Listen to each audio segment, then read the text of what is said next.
I urge all of you to understand the developments or recent advancements of medical science. ഇപ്പോൾ നമുക്ക് ഉള്ള കാര്യങ്ങൾ ഒന്ന് മനസ്സിലാക്കാൻ ശ്രമിക്കുക and also kindly consider yourself being a helpful hand to your family if possible to others. Look, healthcare sector. In healthcare sector, developments are happening rapidly.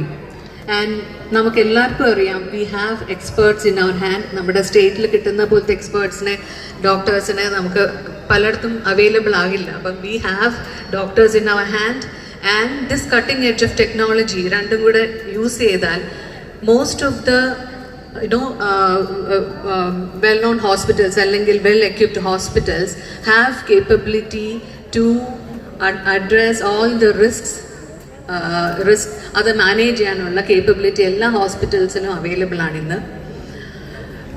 Four example, in my hospital recently liver ട്രാൻസ്പ്ലാന്റേഷനിൽ key hole സർജറിയാണ് ഡോണറിൽ നടന്നത്. So that's how the medical supports are advancing. വെറുതെ ഒരു key hole ഇട്ട് ഡോണറിൽ surgery നടത്തിയിട്ടാണ് liver transplantation നടത്തുന്ന പ്രോസസ്സ് ഇപ്പോൾ ഉള്ളത്. So I'm trying to say that supports ഇഷ്ടംപോലെ നമുക്കുണ്ട്, ഒരുപാട് ഫെസിലിറ്റീസ് അവൈലബിൾ ആണ്, പക്ഷേ പലർക്കും അതിനെപ്പറ്റി അറിയില്ല. അതുകൊണ്ടാണ് I'm trying to say that this program awareness program initiate ചെയ്തതിന് I'm very grateful to you and also to കേസോട്ടോ and what else? So that's it. I want all of you to think about it. എന്തൊക്കെയാണ് കാര്യങ്ങൾ എന്ന് മനസ്സിലാക്കുക. കുറേ നാൾ മുന്നേ blood donation ആയിരുന്നു വലിയ ഒരു കാര്യം, നമുക്ക് ഭയങ്കര പ്രോബ്ലം ആയിരുന്നു ബ്ലഡ് ഡൊണേറ്റ് ചെയ്യാൻ. Now we R celebrating blood donation. അതുപോലെ ബ്ലഡ് കൊടുക്കാൻ എല്ലാവരും പോകുന്നുണ്ട് റെഡിയായിട്ട്. അങ്ങനെ ഒരു അത്ര ഈസി അല്ലെങ്കിൽ പോലും സിമിലർ സീനാണിതും, ഈ ട്രാൻസ്പ്ലാന്റേഷൻ എന്ന് പറയുന്നതും.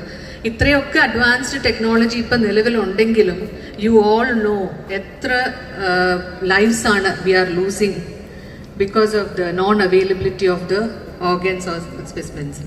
So please think about it. വീട്ടിൽ പോയി ആലോചിക്കുക. And let this evening be കുറച്ച് ഗൗരവമായ കാര്യങ്ങൾ ആലോചിക്കുകയും ഫണ്ണായിട്ടുള്ള കുറേ ഫൺ ആക്ടിവിറ്റീസ് ഇവിടെ അറേഞ്ച് ചെയ്തിട്ടുണ്ട്. അതെല്ലാം അതൊക്കെ അവെയിൽ ചെയ്തിട്ട് നമുക്ക് ഹാപ്പി ആയിട്ട് ഇന്ന് പിരിയാം. Thank you all. Thank you once again.